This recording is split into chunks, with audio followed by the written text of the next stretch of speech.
Isa sa mga binabayaran natin when traveling abroad ay ang travel tax. Pero wait! Alam nyo ba na hindi lahat ay required mag-settle niyan? Sino ba ang mga exempted? Sino ang pwedeng mag-avail ng discount? Yan ang i-discuss natin in this video.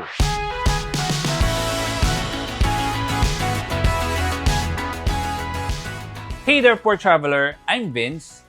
Kung bago ka dito sa ating YouTube channel, know na lagi kaming nagpo-publish ng mga useful travel tutorials and other travel videos.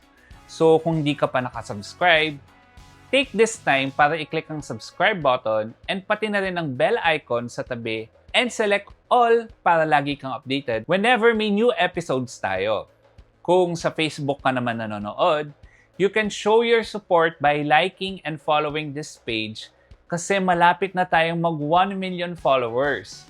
Before tayo pumunta sa mga exemptions, para sa mga hindi familiar, I think need muna nating i-discuss kung ano ang travel tax na to.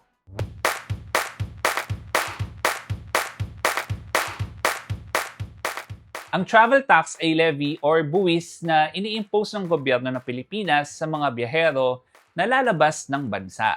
Kung naranasan nyo ng mag-international flight, ito yung binabayaran dun sa separate counters na usually ay 1,620 pesos. Minsan naman, kasama na yan sa airline ticket. Pero hindi yan sa airline na pupunta ha, sa government ang bagsak niyan. 50% ng proceeds ay napupunta sa TIEZA or Tourism Infrastructure and Enterprise Zone Authority. 40% naman ay sa Commission on Higher Education for its tourism-related programs. And 10% naman sa NCCA or National Commission for Culture and the Arts.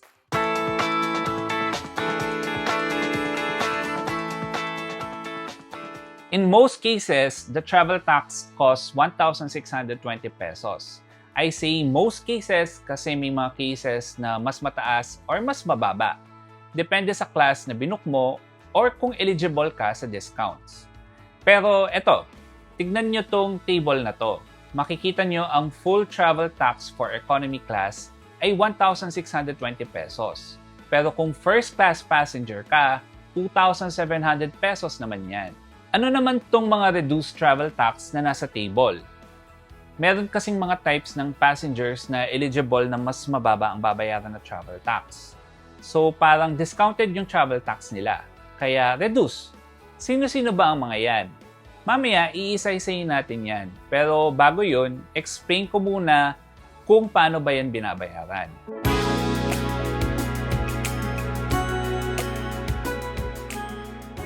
There are many ways kung paano mababayaran ang Philippine Travel Tax. Ang pinaka-common na paraan is sa airport na mismo. Sa airport kasi, may travel tax counters. To pay for it, you just need to present your passport and flight booking confirmation. After mo magbayad, they will give you 2 copies ng resibo. Yung original copy, you can keep it na. Yung duplicate copy naman, ibibigay mo yan sa check-in agent kapag nag-check-in ka na for your flight sa next step.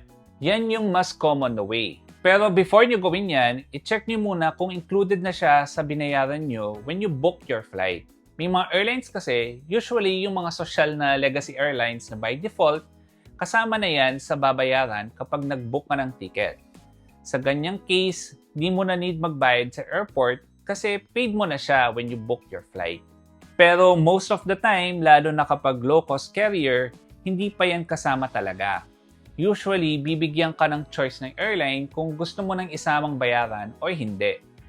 Example, sa Cebu Pacific, pwede mong i-add yan pero may processing fee na 50 pesos. Kung hindi mo alam kung kasama ba siyang binayaran sa ticket mo, kunyari, hindi ikaw ang nag-book so hindi mo sure, i-double check mo muna if included na nga siya. Doon sa booking confirmation, check nyo yung cost breakdown. Maraming iba-ibang fees and taxes dyan, pero hanapin nyo yung PH travel tax or minsan PH lang ang label. Tapos ang amount ay 1,620 pesos o yung equivalent sa ibang currency. Kung meron na doon, hindi mo na need na magbayad ulit. Kung hindi mo talaga sure or kung wala kang copy ng payment breakdown, okay lang yan. Huwag mo na lang munang bayaran para hindi ka ma-double charge. Ang gawin mo na lang sa araw ng flight mo, pagdating mo ng airport, instead na dumiretso ka sa travel tax counter, unahin mo na munang mag-check-in sa flight mo. Kasi the check-in agent can see if bayad ka na or hindi.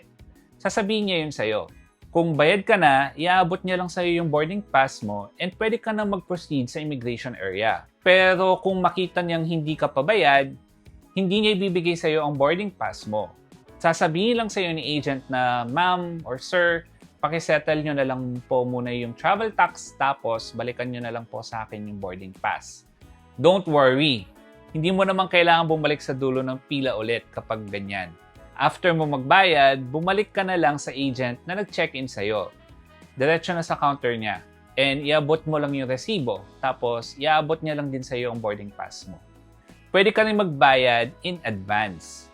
Kahit before your travel date pa sa TIEZA website. Punta ka lang sa website na to. Yan. Fill out mo lang ang form, tapos piliin mo lang ang payment method na gusto mo. Pwedeng e-wallets like GCash, GrabPay, or Maya. Pwede rin credit card or bank transfer.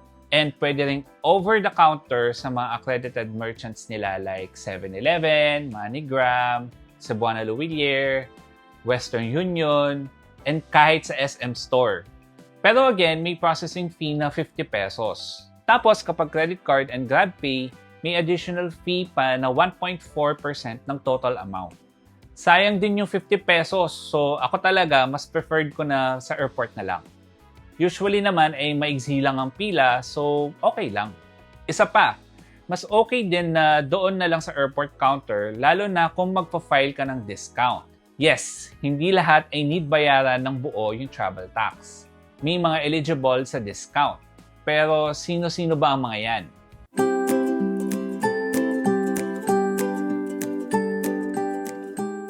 May dalawang categories yan, yung standard and privilege. Under each, may mga eligible na pasahero. Kung gusto mong mag-avail ng discount, need mong mapatunayan na eligible ka. So may mga requirements kang need na ma-present. Number 1 na requirement sa lahat ay original passport. Hinihingi din ng airline ticket or booking confirmation kung na-issue na. Unahin natin yung standard reduced travel tax. Kasama dyan ang mga minors na 2 years old to 12 years old.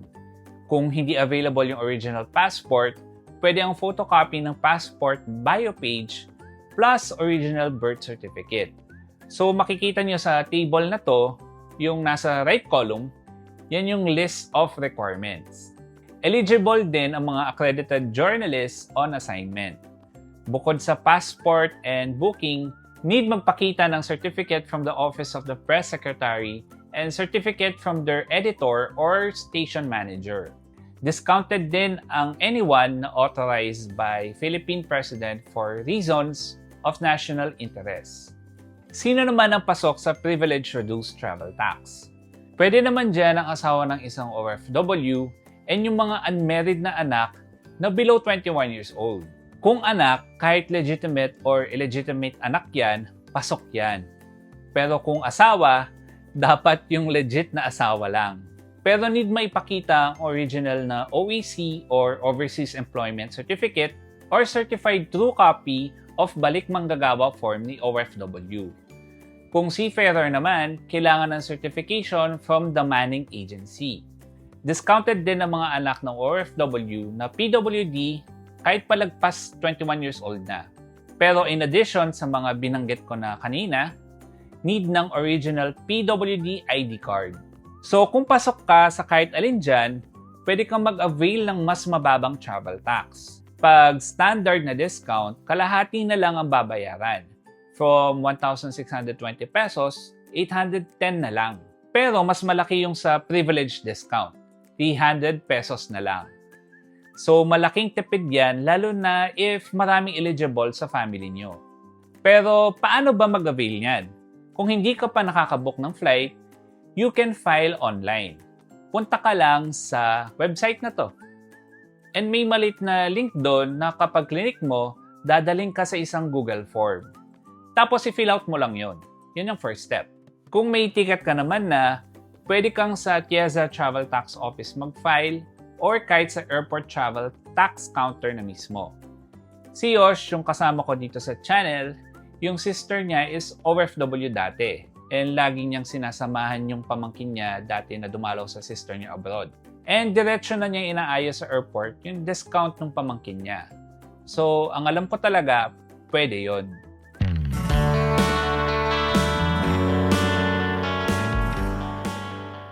Mayroong ding mga travelers na exempted sa pagbabayad ng travel tax. Actually, ang daming categories niyan. Almost 20 different categories. Iba-iba. Kasama yung mga crew members, diplomats, yung mga authorized ng president, and marami pa. Hindi ko madidiscuss lahat, pero ito yung 3 main categories na nag-a-apply sa nakararami. Mga OFWs, Pinoy na permanent residents abroad na nagstay sa Pilipinas for less than a year. And mga batang 2 years old pababa. Kahit anong category mo, ito yung 4 na main requirements. Una, original passport.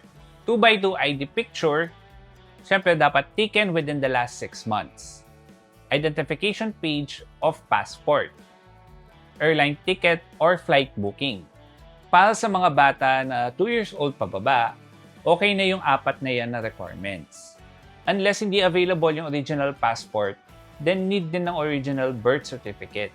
Tapos may additional requirements depende sa category.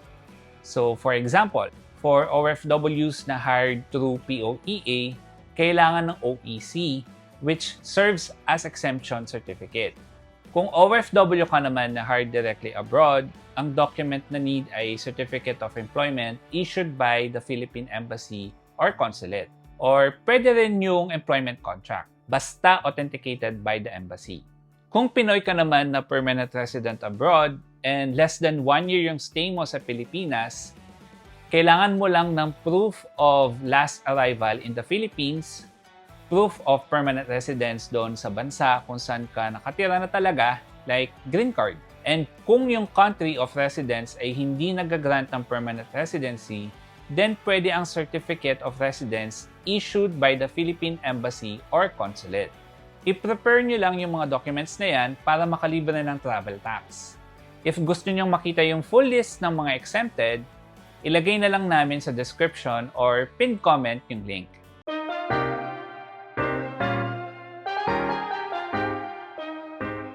Pero what if nakabayad ka na and nag-double payment ka? Or bayad ka na in full pero exempted ka pala? Pwede bang makakuha ng refund? Ang sagot dyan is yes. Nare-refund ang travel tax depende sa situation or yung reason. Kasama sa ino-honor na reason ay una, hindi mo nagamit ang ticket kasi hindi natuloy ang trip mo. Na-cancel ang flight or na-offload ka. Pwede mong ma-refund yung tax na binayaran mo. Kung nagbayad ka na tapos nalaman mong exempted ka pala, pwede rin yun. Or bayad ka na in full tapos nalaman mo na pwede ka sa discount or reduced tax, yung balance nun, pwede mo ring ma-refund. Kung first class ka dapat tapos nalipat ka sa economy, pwede kang mag-file for partial refund. And kung nag-double payment ka, kunyari, nagbayad ka ng tax sa airport counter tapos na-realize mo na kasama na pala siya sa binayaran mo when you book your flight ticket, pwede mo ring i-refund yun. Yung requirements usually ay original passport, TIEZA refund form number 353, and yung travel tax receipt or airline ticket showing na paid mo na yung tax. Tapos may additional requirements lang depende sa reason. So, for example, show proof na na-offload ka nga or na-cancel yung flight mo or twice ka nga nagbayad. Makikita nyo yung list of documents na need to present dito sa page na to. Pero bottom line, pwede mo yung i-refund. Kung binayaran mo ang tax sa airport counter, pwede mong makuha yung refund within the same day or at most within 24 hours. Pero generally, you can file for a refund claim within 2 years from the date na nagbayad ka. So kung meron kayong mga double payment or canceled flight na paid na yung travel tax from last year pa, pwede mo pang ihabol yon. Sa next videos naman natin, i-discuss naman ni Yosh kung paano maiwasang ma-offload sa immigration. If ayaw nyong mamiss ang mga yan, alam nyo na to. Kung hindi ka pa nakasubscribe, Diyos ko, subscribe na and ring the bell and choose all para lagi kang updated kapag may new episodes tayo. Kung sa FB ka naman nanonood, nasa road to 1 million followers na tayo. So, please like and follow this page na rin. If nakatulong sa inyo ang video na to, you can tip us by sending super thanks and iba pang stickers dito sa YouTube or send the stars kung sa FB. You can also follow and message us on Instagram, X, and TikTok. Kung bet mong makinig ng mga additional tips and kwentuhan namin about travel, follow the Poor Traveler Podcast on Spotify, Google Podcasts, and Apple Podcasts. That's all for now. Remember, plan smart, travel safe, and make every trip worth it!